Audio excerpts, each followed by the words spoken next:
Student, I am Shruti Gaur. Bioversity में आपका स्वागत है।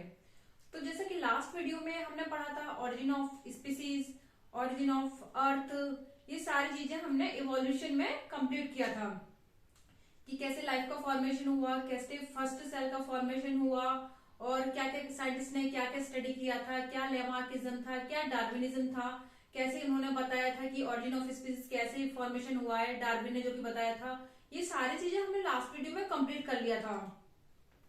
तो हमने ये तो पढ़ लिया कि ऑरिजिन ऑफ स्पीसीज या ऑरिजिन ऑफ लाइफ का फॉर्मेशन कैसे हुआ, लेकिन हम बात करें कि इसका एविडेंस क्या है, क्या प्रूफ है कि लाइफ में जो उसमें अर्थ पर इवोल्यूशन हुआ है या फर्स्ट सेल का फॉर्मेशन हुआ है, इनका एविडेंस क्या है कि इवोल्यूशन कैसे हुआ है, इवोल्यूशन हुआ भी है या नहीं हुआ है, क्या क्या प्रमाण है। जैसे इवोल्यूशन क्या हमने बताया था कि जब जेनेटिक मेकअप में चेंज होता है और दूसरी स्पीसीज का फॉर्मेशन होता है, यही तो इवोल्यूशन था। जैसे मेरे जेनेटिक मेकअप में चेंज होकर दूसरी ह्यूमन का फॉर्मेशन हो, तो यही तो इवोल्यूशन है। तो हमने ये सारी चीजें कंप्लीट करी थी, लेकिन आज हम पढ़ेंगे इनके एविडेंस के बारे में कि क्या एविडेंस है। अगर हमें एविडेंस मालूम है तभी तो हम मालूम पड़ेंगे कि यहाँ इवोल्यूशन हुआ है। जिस चीज का एविडेंस ही नहीं है तो उस चीज को तो रॉन्ग साबित कर दिया जाएगा। तो आज हम पढ़ेंगे इवोल्यूशन के एविडेंस के बारे में कि क्या क्या एविडेंस है। हम कुछ एविडेंस के बारे में जैसे morphological, anatomical evidence, vestigial organ, paleontological evidence, embryological evidence, ये सारे एविडेंस हैं। तो हम एक एक वीडियो में एक एक एविडेंस को कवर करते हुए चलेंगे। तो जो आज का हमारा फर्स्ट एविडेंस है वो है हमारा मॉर्फोलॉजिकल एंड एनाटॉमिकल एविडेंस। क्या होता है ये morphological and anatomical evidence? Morphology मतलब किसी को बाहर देख करके पता लगाना, किसी के रूप रंग आकार को देखकर पता लगाना, एक्सटर्नल अपीयरेंस, इनको बोलते हैं हम मॉर्फोलॉजी। जैसे हम बात करें कि जो अगर हम कैट की और डॉग की बात करें, दोनों में सिमिलरिटी काफी होती है। दोनों के आईज होते हैं, दोनों का जो नोज का पोजीशन है सेम होता है, जो ईयर होते हैं दोनों के सेम होते हैं। मतलब कहा जाए डॉग और आई थोड़े थोड़े उनके जो नोज आई ये सारी चीजें थोड़ा समान दिखती हैं। ये मॉर्फोलॉजिकल है, एक ही जगह पर होंगी। जो नॉस्ट्रिल का शेप है बिल्कुल एक ही है जो डॉग का और आई का। तो ये बोलते हैं मॉर्फोलॉजिकल, जिसे बोलते हैं बाहरी आकार की, बाहरी रूप रंग को देखकर पता लगा देना कि इनमें समानता है या असमानता है। ये है मॉर्फोलॉजिकल एविडेंस। और एनाटॉमिकल क्या है? एनाटॉमी यानी आंतरिकी यानी इंटरनल स्ट्रक्चर को देखकर पता लगाना कि इसमें इंटरनल स्ट्रक्चर में क्या सिमिलरिटी है, क्या क्या डिसिमिलरिटी है, इसको देख के पता चलाना, ये है एनाटॉमिकल एविडेंस। मॉर्फोलॉजिकल मतलब बाहरी रूप रंग आकार को देखकर, और एनाटॉमिकल यानी आंतरिकी यानी इंटरनल को देख करके पता लगना कि क्या इसकी सिमिलरिटी है, क्या डिसिमिलरिटी है। अब हम इसमें पढ़ेंगे मॉर्फोलॉजिकल एंड एनाटॉमिकल, हम पढ़ेंगे होमोलोगस ऑर्गन का और एनालोगस ऑर्गन का। ठीक है, होमोलोगस ऑर्गन क्या होता है, पहले हम होमोलोगस को पढ़ेंगे, एनालोगस को हम बाद में कवर करेंगे। होमोलोगस क्या होता है? होमोलोगस के कुछ फीचर्स पढ़ लेते हैं, फिर इसके एग्जांपल हम देखेंगे क्या क्या एग्जांपल है। सेम इंटरनल स्ट्रक्चर होता है इसका, जो कि हम बात कर रहे थे ना एनाटॉमी में कि इंटरनल स्ट्रक्चर को देखकर पता लगाते हैं। तो होमोलोगस ऑर्गन होता है, उनका इंटरनल स्ट्रक्चर सेम होता है। अभी एग्जांपल हम लेंगे, पहले हम फीचर्स पढ़ लेते हैं। डिफरेंट अपीयरेंस होता है, मतलब बाहर से अगर हम देखें तो उनमें विभिन्नताएं नजर आएंगी। थर्ड, कॉमन एंसेस्टर होता है, मतलब जितने भी एनिमल्स हैं उनका जो हो रहा है इवोल्यूशन केवल एक ही एंसेस्टर से हो रहा है, मतलब जो उनका पूर्वज है सभी का कॉमन है। अभी हम एग्जांपल सेट करेंगे। माइट हैव डिफरेंट फंक्शन, मतलब इंटरनल स्ट्रक्चर तो सेम होता है लेकिन इनके फंक्शन अलग अलग होते हैं। सेम एम्ब्रियोनिक ओरिजिन, इनका जो एम्ब्रियोनिक ओरिजिन होता है, एम्ब्रियो क्या होता है? जो बच्चा जो वूम में पल रहा होता है उसका जो बिल्कुल छोटा सा जो रूप होता है, स्टार्टिंग स्टेज होती है बनने की, वो उसे हम बोलते हैं embryo. 6, they lead to divergent evolution. अब हम समझते हैं क्या होता है। जैसे होमोलोगस ऑर्गन की बात करते हैं, इसमें हमने देखा सेम इंटरनल स्ट्रक्चर होमोलोगस में, ठीक है। और एक चीज को इन दोनों चीजों से हम सारी चीज समझेंगे, सेम इंटरनल स्ट्रक्चर और माइट हैव डिफरेंट फंक्शन, ठीक है, दे लीड टू डाइवर्जेंट। ये तीन इसमें मेन टॉपिक मेन पॉइंट है। कौन कौन से हैं? सेम इंटरनल स्ट्रक्चर, इनको याद रखेंगे, डिफरेंट फंक्शन, डाइवर्जेंट एवोल्यूशन। एक एग्जांपल से हम ये तीनों पॉइंट को कवर करेंगे, ठीक है, इसलिए मैंने इसे अंडरलाइन कर दिया है। एक हम एग्जांपल लेते हैं, इसको मैं साफ कर देती हूँ। हम होमोलोगस का पढ़ रहे हैं। जैसे हमने देखा था इंटरनल स्ट्रक्चर सेम होता है। जैसे हम ह्यूमन का एक हाथ ले लेते हैं, ठीक है, बैट्स का जो विंग्स होता है जिसे हम पेडेजियम बोलते हैं उसे ले लेते हैं, हॉर्स के फोर लिम्ब को ले लेते हैं, और जो पानी में रहने वाले डॉल्फिन या सी व्हेल है उनको हम ले लेते हैं, ठीक है। जैसे एक मैमल्स का ग्रुप है, कॉमन एंसेस्टर बताएंगे हम, ठीक है, ये मैमल्स है, ठीक है, मैमल्स है, कॉमन एंसेस्टर है, ठीक है। जैसे अगर मैं बात करूं कि इनका अगर सीरियल वाइज बात करें कि इनका फॉर्मेशन किसका किससे हुआ है, तो जो हमारा जो मैमल्स है उसके जो एंसेस्टर हैं वो है रेप्टाइल्स और एविस। मतलब बोला जाता है मैमल्स का फॉर्मेशन रेप्टाइल और एविस से हुआ है, ठीक है। अब इसे हम समझते हैं कैसे। जैसे कुछ मैमल्स होते हैं हवा में उड़ते हैं, बैट, ठीक है, और हवा में उड़ने के लिए कौन रिस्पॉन्सिबल होता है इसमें? इनके जो विंग्स होते हैं जिसे हम बोलते हैं पेटेजियम, करेक्ट। कुछ होते हैं जो मैमल्स पानी में चले गए, जिसे हम बोलते हैं डॉल्फिन या सी व्हेल। इनकी जो फ्लिपर्स होते हैं, हम जो तीन पॉइंट हमने अंडरलाइन करे उनको हम कवर करते हुए होमोलोगस ऑर्गन का समझेंगे, ठीक है। कौन कौन सा था? डाइवर्जेंट इवोल्यूशन, कॉमन एंसेस्टर, और क्या था? Different, might have different function. I think ये तीनों ही हमने कवर किए थे।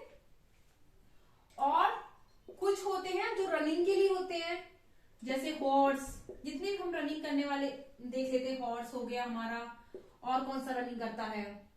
डॉग हो गया जो तेज भागता है। तो कुछ हो गए हवा में, कुछ हो गए पानी में, कुछ हो गए हॉर्स और डॉग, और कुछ हो गए लैंड पर, जैसे हम ह्यूमन की बात करें। ह्यूमन का हैंड, इंटरनल स्ट्रक्चर हम देखेंगे इनका सेम है। हॉर्स और डॉग का जो फोर लिम्ब है, और ये पेटेजियम। तो ये कॉमन एंसेस्टर है। मतलब मैमल्स, हुआ क्या था, ये जो मैमल्स का ग्रुप था, काफी सारे मैमल्स थे पृथ्वी पर। अब क्या हुआ, कंपटीशन होने लगा, जैसे मैंने बताया था, फूड के लिए, शेल्टर के लिए और रिप्रोडक्शन के लिए।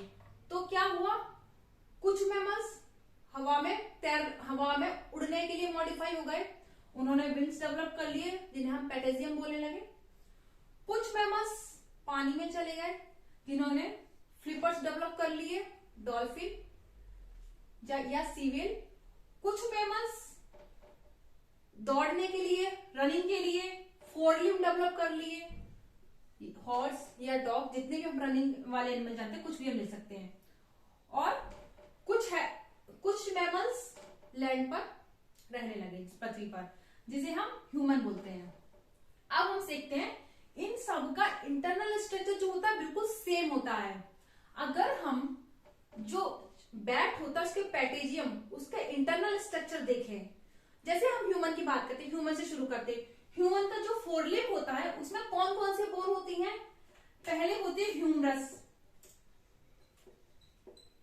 ह्यूमन की बात कर रहे हैं, ह्यूमरस।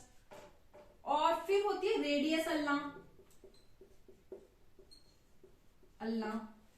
ठीक है। थर्ड होती है कार्पस, मेटाकार्पस,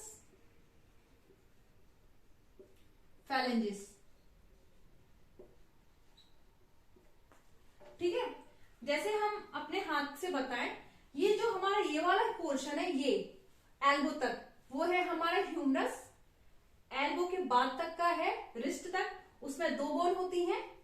रेडियस होती है और दूसरी अल्ना होती है। मतलब एल्बो से रिस्ट तक का जो पोर्शन होता है उसमें दो बोन होती है, एक रेडियस होती है, एक अल्ना होती है।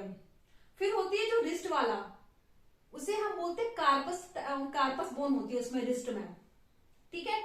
अब ये जो होती है हमारी पाम, ये वाला हिस्सा, इसे बोलते हैं हम मेटाकार्पस बोन होती है इसमें। ठीक है।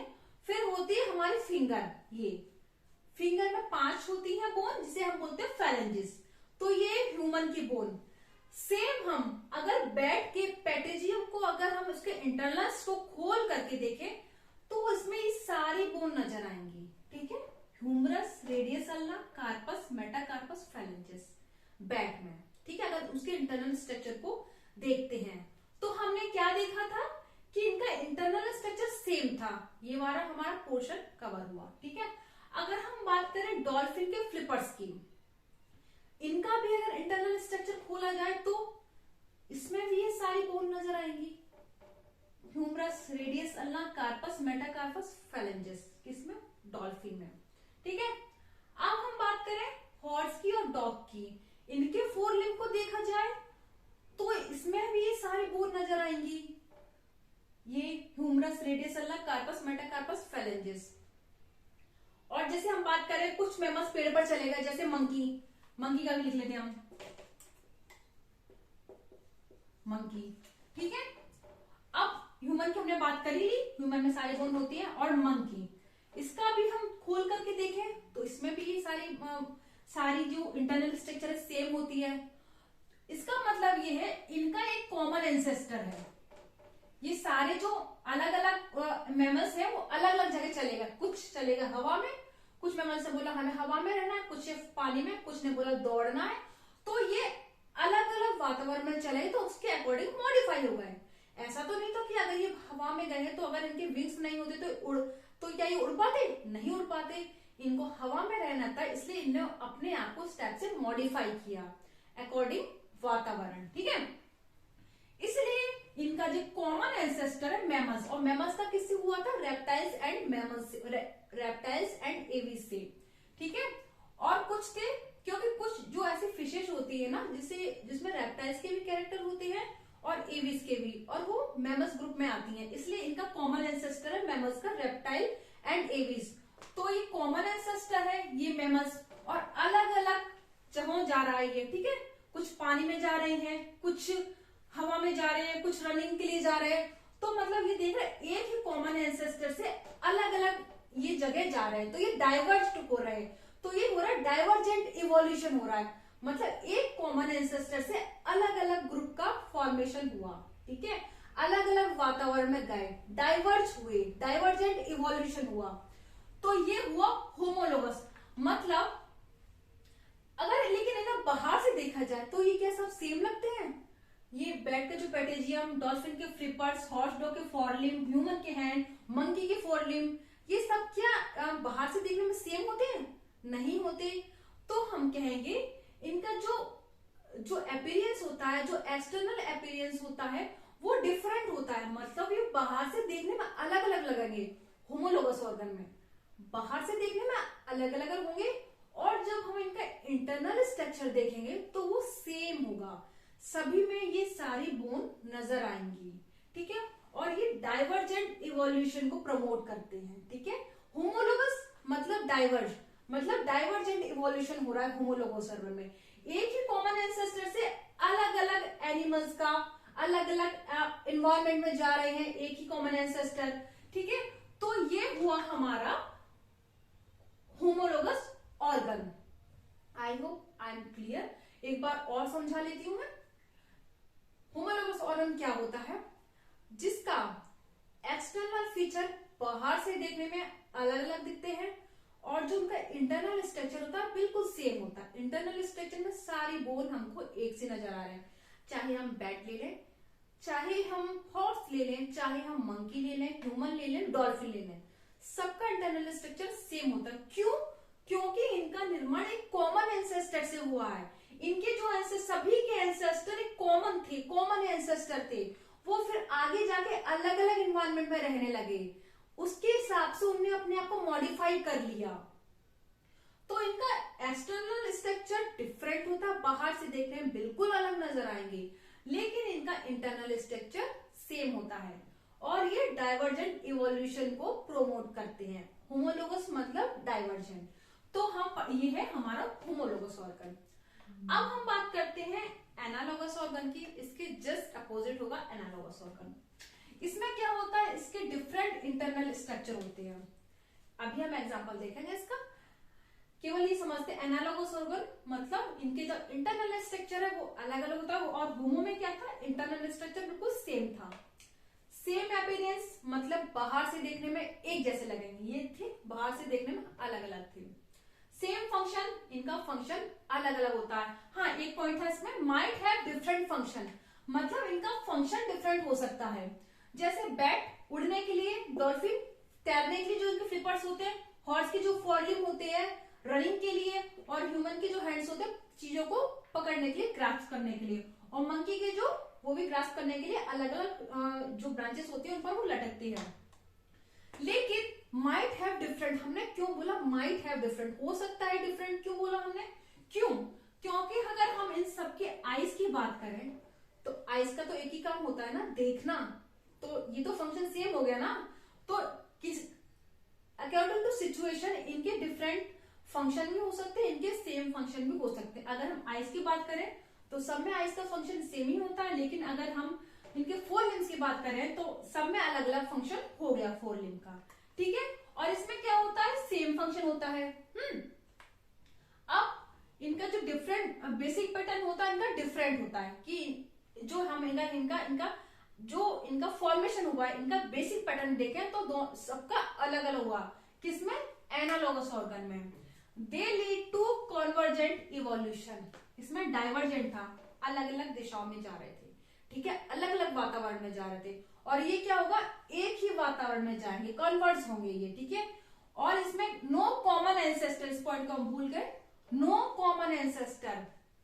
इसमें क्या था, common ancestor, same common ancestor थे सबके, ठीक है।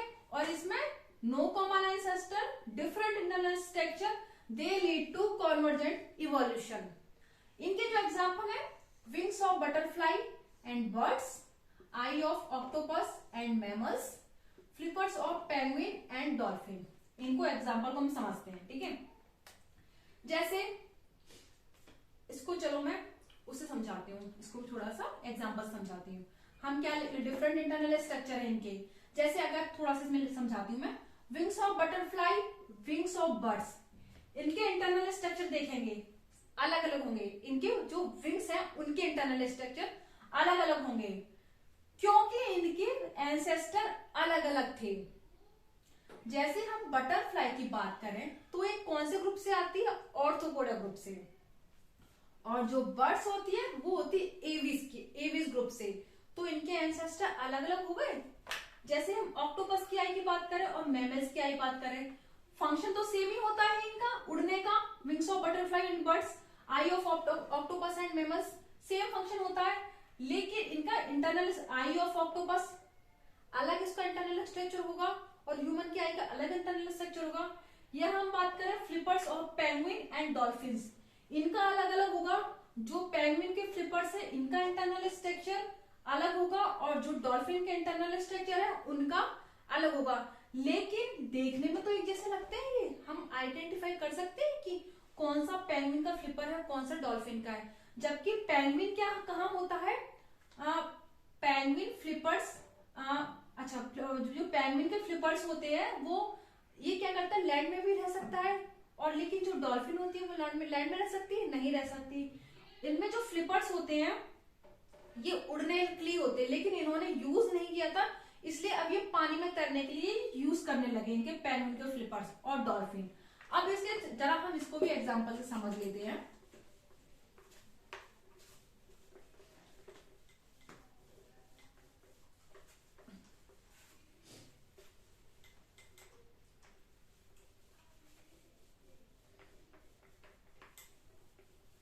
जैसे हमने बात की थी मैमल्स की, ठीक है, जैसे इससे हम समझते हैं थोड़ा सा मैमल्स की, इसी समझते हैं। जैसे मैमल्स के जो कुछ थे एनिमल्स, वो हवा में तैरने के लिए, हवा में उड़ने के लिए चले गए। उन्होंने बोला कि भाई मुझे तो उड़ना है, मुझे इस पृथ्वी पर नहीं रहना। तो उन्होंने अपने आप को उसके हिसाब से मॉडिफाई किया।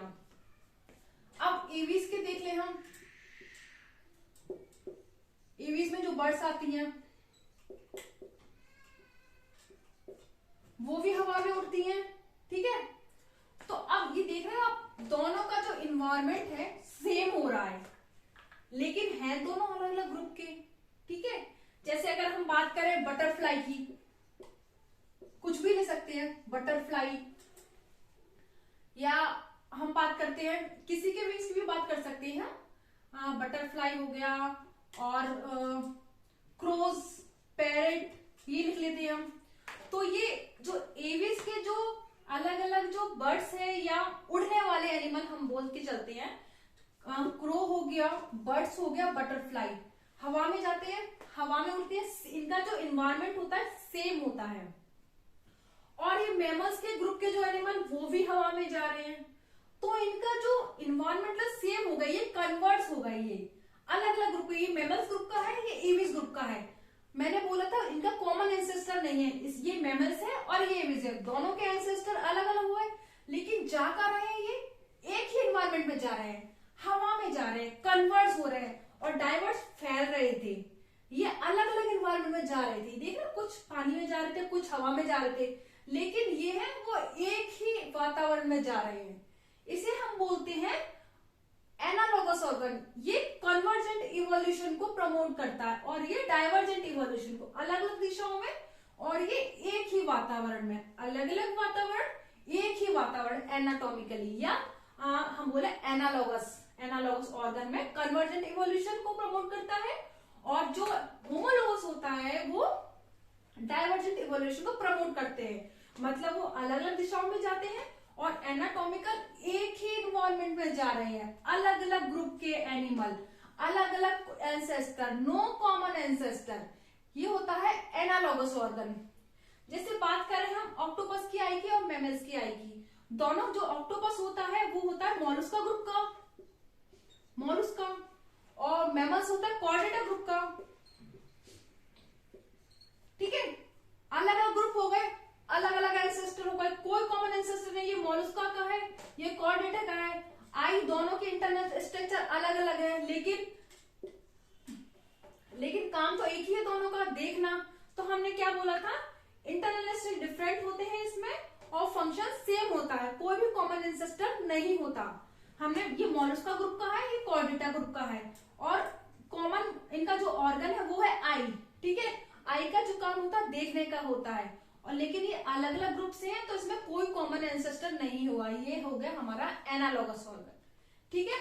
तो ये हमारे, ये पहला एविडेंस हमारा कंप्लीट हुआ, होमोलॉगस और एनालॉगस ऑर्गन, जिसमें हमने जो 3 पॉइंट है, इसे हम समझते हुए ये पॉइंट को हम क्लियर कर देंगे, होमोलॉगस ऑर्गन को, एनालॉगस ऑर्गन को।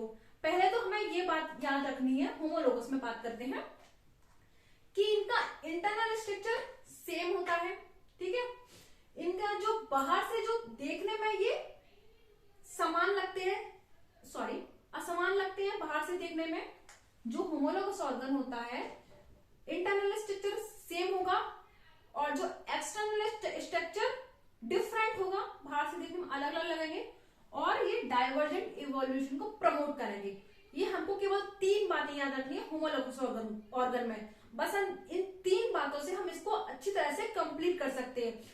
और ये याद रखनी, इनका कॉमन एंसेस्टर होता है, किसमें, होमोलॉगस ऑर्गन में, अलग अलग दिशाओं में जाते हैं, लेकिन इनका जो एंसेस्टर है वो कॉमन रहेगा, कॉमन एंसेस्टर से अलग अलग वातावरण में जाते हैं, डाइवर्जेंट इवोल्यूशन को प्रमोट करते हैं। ये है होमोलॉगस ऑर्गन। एनालॉगस ऑर्गन, इनका इंटरनल स्ट्रक्चर अलग अलग होता है। जैसे बटरफ्लाई की विंग्स की बात कर ले हम, या हम बर्ड्स की विंग्स की बात कर ले, दोनों के विंग्स का इंटरनल स्ट्रक्चर अलग अलग होगा। या बैट में पेडिजियम होते हैं, उनका इंटरनल स्ट्रक्चर, तीनों के विंग्स का इंटरनल स्ट्रक्चर अलग अलग होगा, कोई कॉमन एंसेस्टर नहीं होते, लेकिन बाहर से देखने में विंग्स तो एक सी नजर आती है। तो ये जस्ट इसके अपोजिट है, और ये एनालॉगस ऑर्गन होता है, वो कन्वर्जेंट इवोल्यूशन को प्रमोट करता है। मतलब इसमें कोई भी कॉमन एंसेस्टर नहीं होता। इसके जो एनिमल होते हैं लेकिन एक ही वातावरण में जाते हैं। अगर हम मैमल्स ग्रुप की बात करें बैट और एविस ग्रुप की बात करें बर्ड, दोनों ही हवा में जा रहे हैं, कॉन्वर्स हो रहे हैं, कन्वर्जेंट इवोल्यूशन करा रहे हैं। दोनों ने हवा में रहने के लिए अपने आप को मॉडिफाई किया है। मैमल्स ने अलग मॉडिफाई किया, विंग्स लगाए, और बर्ड्स ने भी अपने आप को हवा में रहने के लिए मॉडिफाई किया है। विंग्स इसने अपने आप में डेवलप की हैं। तो ये होमोलोगस है और ये है एनालोगस ऑर्गन। आई होप ये अच्छे से आपको होमोलोगस एंड एनालोगस क्लियर समझ में आया होगा। इसके बाद शायद कोई डाउट नहीं बचे होंगे आपके। बस इसको आप अच्छे से 3 बातों को आप याद रखेंगे तो आप इसको अच्छे से समझ सकते हैं होमोलोगस एंड एनालोगस ऑर्गन को। तो हमारा पहला एविडेंस है मॉर्फोलॉजिकल एंड एनाटॉमिकल एविडेंस खत्म हो चुका। ठीक है, अच्छे से आई थिंक आपको समझ में आ गया होगा। अब हम अपने अगले वीडियो में जो भी नेक्स्ट एविडेंस है या पैलेंटियोलॉजिकल है या वेस्टिजियल ऑर्गन है, इनको हम समझेंगे। वेस्टिजियल ऑर्गन है वो छोटा सा है, उसको मैं अभी समझा देती हूँ। वेस्टिजियल ऑर्गन क्या होते हैं, मतलब जो हमारी बॉडी में है तो, लेकिन वो जरूरी नहीं है, वो खत्म होते जा रहे हैं। हम जानते हैं हमारी बॉडी में कौन कौन से वेस्टिजियल ऑर्गन होते हैं। जैसे एक होता है अपेंडिक्स, जो बड़ी हाथ का जो स्टार्टिंग का ये पॉइंट होता है वो होता है, मतलब लार्ज इंटेस्टाइन का, सॉरी, तो वो होता है अपेंडिक्स। वो उसका कोई यूज नहीं होता, किसी किसी को वो निकल जाती है, वो वेस्टिजियल है। और ये जो हमारे ईयर पिन्ना है इसका भी कोई यूज नहीं होता, ये भी वेस्टिजियल है। और जो हमारे बॉडी हेयर है वो भी वेस्टिजियल है। तो ये धीरे धीरे आगे जाके हो सकता है समाप्त हो जाए, क्योंकि इनका हमारी बॉडी में कोई यूज नहीं होता है, वेस्टिजियल ऑर्गन है ये हमारे। तो ये एविडेंस नजर आता है कि एक टाइम पे तो इनका यूज होता होगा, लेकिन अब अगर अब यूज नहीं हो रहा तो ये समाप्त होते जा रहे हैं। ये है इवोल्यूशन का अगला एविडेंस कि जो वेस्टिजियल ऑर्गन कैसे ये खत्म होते जा रहे हैं, ये अगला एविडेंस है वेस्टिजियल ऑर्गन। ठीक है, और कौन कौन से हमारी बॉडी में, ईयर पिन्ना हो गया और अपेंडिक्स हो गया, बॉडी हेयर, यही हमारे वेस्टिजियल। और हाँ, एक जो हमारी टेल बोन है, पहले जब हमें पता है कि जो हमारा निर्माण हुआ वो हमारे एंसेस्टर कौन है, मंकी या एपिस हुआ करते थे हमारे, मंकी से एपिस, एपिस से ह्यूमन। तो उसमें टेल थी, क्योंकि पहले क्या था, वो जो पेड़ों में थे उन पर लटकते थे, तो जो टेल थी उन्हें सपोर्ट करती थी, उन्हें बैलेंस बनाए रखती थी। ठीक है, लेकिन धीरे धीरे डेवलप हुए, एपिस आए, एपिस से ह्यूमन आया, तो वो टेल डिजेनरेट होने लगी, क्योंकि वो लैंड पर रहने लगे और टेल का कुछ खासा यूज होता नहीं था। तो धीरे धीरे टेल डिजेनरेट हो गई। अभी ह्यूमन में क्या आपको टेल देखने को मिलती है? नहीं मिलती। इसका कारण यही है क्योंकि टेल का यूज नहीं होता है, डिजेनरेट हो गई है। लेकिन अभी भी हमारी जो छोटी सी टेल बोन पीछे वर्टिकल कॉलम के जस्ट नीचे हमारी छोटी सी टेल बोन है। इसका मतलब ये हमारे जो एंसेस्टर है वो एपिस थे या मंकी थे जिनकी टेल हुआ करती थी, मतलब मंकी की तो टेल आज भी है जिससे वो बैलेंस करता है। तो ये है हमारे वेस्टिजियल ऑर्गन। तो हमने 2 एविडेंस खत्म कर लिए, मॉर्फोलॉजिकल, एनाटॉमिकल, दोनों मतलब अलग अलग है, मैंने बता दिया था इकट्ठे। मॉर्फोलॉजिकल मतलब बाहर से देखने में, रूप रंग आकार को देखने में, और एनाटॉमिकल इंटरनल स्ट्रक्चर को देखकर पता लगाना। और हमारे वेस्टिजियल ऑर्गन, तो 3 एविडेंस हम अपने खत्म कर चुके हैं। अब है हमारा एम्ब्रियोलॉजिकल एविडेंस और पैलेंटोलॉजिकल एविडेंस।